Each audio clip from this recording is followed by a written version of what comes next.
stopped in this wonderful Lebanese sajaria and had a wonderful wrap sandwich with lamb and rice, and it was cooked on a round oven in the window on a pita bread that was as fresh as can be.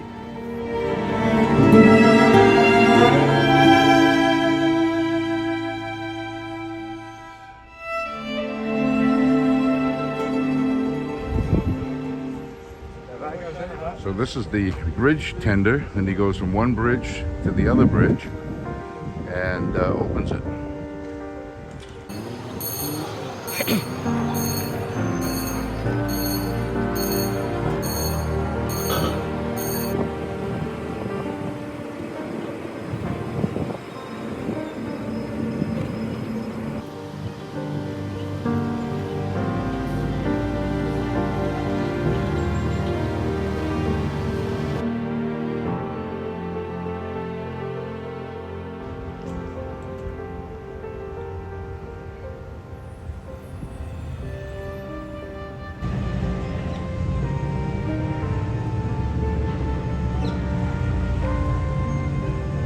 So this morning we're going to be doing a walking tour for a couple of hours for the Jewish section of Amsterdam, which is obviously very famous in protecting themselves during the war after the Nazis occupied Amsterdam. So behind me is the Jewish Museum. We'll be seeing that, and we'll also be going into the synagogue. It's a Polish synagogue, and walking around and seeing what's there is to see. We set out to explore Amsterdam's historic Jewish quarter on foot, stopping to admire the landmarks such as the Jewish Historical Museum and the Portuguese synagogue. Along the way, we learned Amsterdam's troubled past, about the Nazi occupation of the Netherlands between 1940 and 1945, and the effects of the brutal regime, not only on the Jewish community, but on the everyday lives of all those living in Amsterdam. We heard about the key events such as the Winter of Hunger and the February strike of the marine and dock workers, as we passed the monuments of the dock worker. Dock worker means harbor laborer in Dutch, worker of the docks. It's an important symbol of Dutch resistance in the first year of the war. You see it says the 25th of February 1940. It's roughly a year after Holland has been invaded. So when Holland was invaded in May 1940, it was invaded in just 5 days.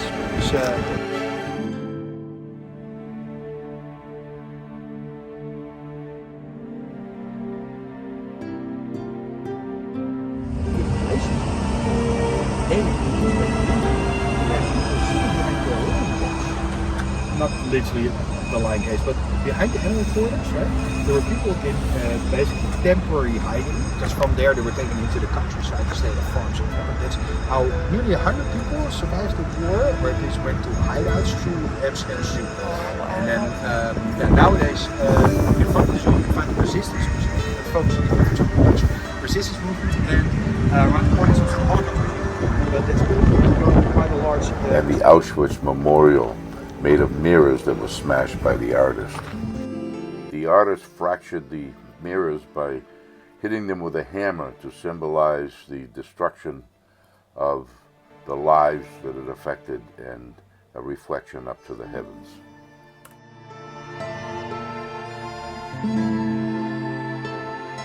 By giving them individual placard in front of all houses where people lived. This building does not predate the Second World War, you can tell, right? But this location, there's a couple, and basically a stone like this therefore starts off with the text "Hier woonde," "Hier lived," the name of that person.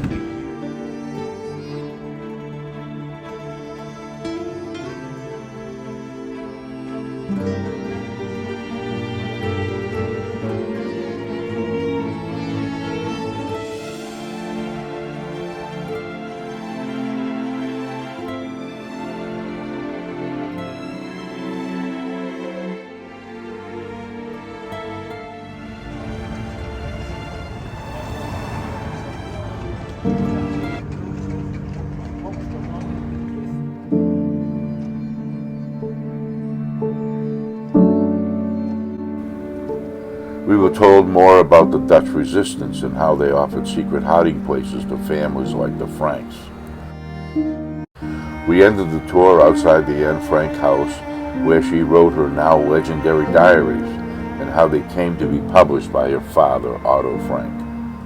Unfortunately, we were not able to get tickets to go inside the museum, as they are sold out months in advance. So if you're planning to go to Amsterdam, please try to get your tickets as soon as you possibly can, minimum of 2 months in advance of your visit.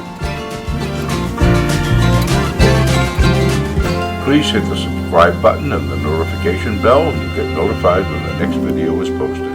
Thank you for watching.